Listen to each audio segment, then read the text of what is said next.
Hey everyone, it's David. Welcome back to Maximum Arrowverse. Last time on Maximum Arrowverse, we ranked the top 10 fight scenes of the first season of Arrow. If you haven't seen that video yet, there's a link in the description below. There's also a link to my first video, my analysis of Arrow Season 1.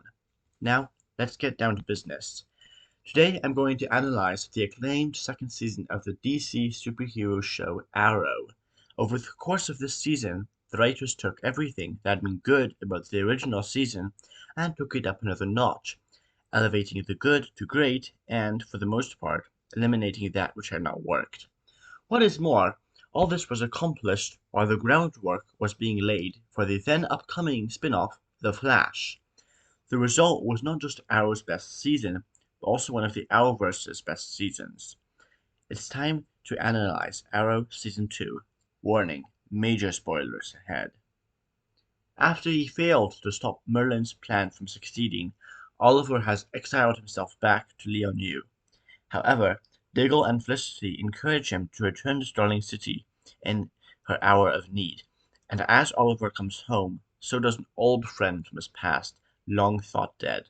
Now Oliver has decided to become a better class of vigilante, known as the Arrow, aided by Diggle, Felicity, and new team members consisting of Protege, Roy Harper, and the Canary.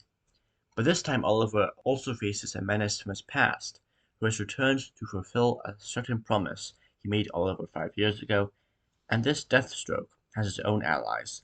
This is Arrow Season 2. This season was a busy one. The League of Assassins appeared for the first time in live action since Christopher Nolan's Batman Begins. Even though they would get a heavier focus during the next season, their appearance in this one already paid them their due. It also showed that the writers were willing to explore characters and groups from outside the Green Arrow's main sphere. Task Force X, informally known as the Suicide Squad, was also introduced to the show, with a lineup that mostly consisted of former Arrow villains. This iteration of the team was done fairly well. Speaking of the squad, their director and overseer Amanda Waller was also introduced. She's got a history with Oliver, which, like the League, was explored more fully in Season 3. This is probably the nicest version of Waller ever, which isn't saying much. Season 2 also made a step forward in widening the scope of this universe by introducing the drug Mirakuru, which grants its users enhanced strength, stamina, and a limited healing factor. Halfway through the season, Grant Gustin was introduced as Barry Allen, the tardiest man alive.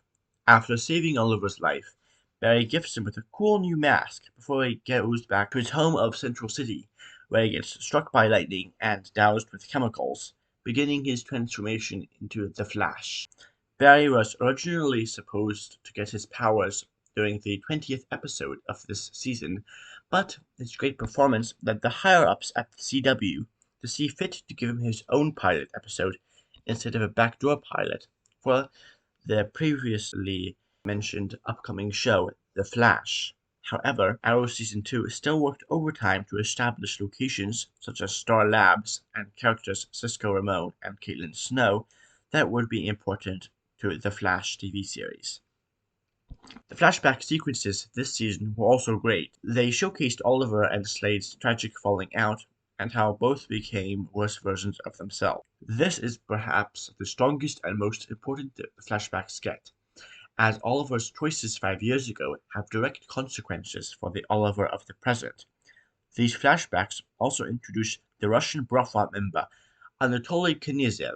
Although Batman comic buffs will recognize him as the supervillain KG Beast, for now Anatoly is on the side of the Angels. Speaking of supervillains, Slade Wilson, aka Deathstroke, has now joined the main cast in the present. Manu Bennett's performance blows John Barrowman's Malcolm Merlyn out of the water. To get his long-awaited revenge on Oliver, Slade allied himself with Sebastian Blood and Isabel Rushev. Although they are definitely weaker pieces of his unholy trinity. Together, we do have three interesting and dangerous villains for Oliver to square off against. Oliver himself went through quite the arc this season. In honor of Tommy's sacrifice, he vowed never to kill again, and becomes the more heroically inclined vigilante known as the Arrow. His no-kill rule is tested greatly during his final battle against Deathstroke this season. Oliver decides to let Slade live, a decision that would end up working very well for him. To close, let's talk about Team Arrow. As mentioned before, joining the team are a recast Sarah Lance, Katie Lotz, as the League of Assassins trained vigilante, the Canary, and Roy Harper as Oliver's protege. He doesn't get a codename this season. Felicity doesn't get a whole lot to do, but she does get some experience working on the field, so that's good.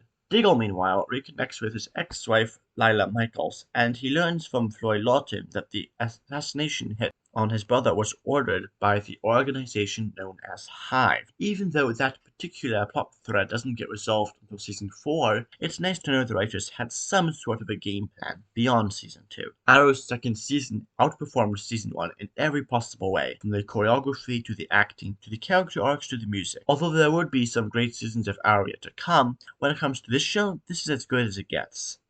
After my rankings of the best moments and fight seasons of season 2 will come out in a few weeks, just like they did for season 1, when I've finished with Arrow's second season, I will be taking a brief hiatus from Arrow to dive into the first season of The Flash. If that sounds like something you might be interested in, you should probably hit that big red subscribe button. Oh, and remember to reset notifications from the default personalized to all, or you might miss these videos.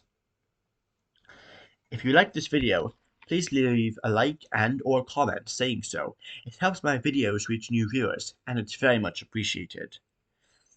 See you next time. David out.